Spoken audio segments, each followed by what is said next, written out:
हम गुंजन चौधरी मैथिली गुंजन चैनल पर समस्त मिथिलावासी के प्रणाम करै छी। आइ हम एकटा होली के गीत लऽ कऽ उपस्थित छी। आशा करै छी जे ई गीत अहाँ सबके जरूर पसंद आयत।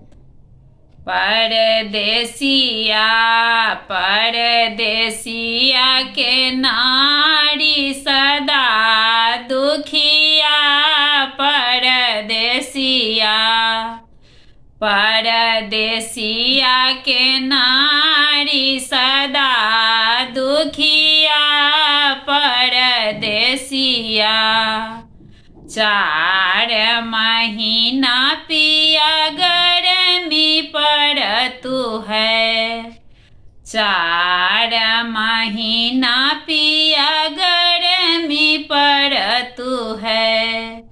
कहियो न सुतलौं डोला के बेनिया, परदेसिया परदेसिया के नारी सदा दुखिया, परदेसिया 4 महीना पिया बूंद पड़तू है, 4 महीना पिया बरस पड़तू है।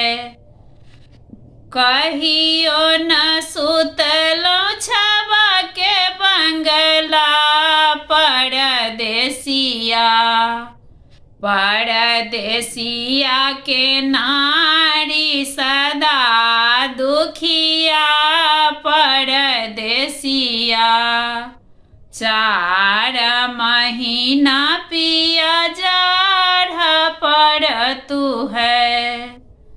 कहियो न सुतलौं भरा के सिर का, परदेसिया परदेसिया के नारी सदा दुखिया, परदेसिया परदेसिया के नारी सदा दुखिया, परदेसिया।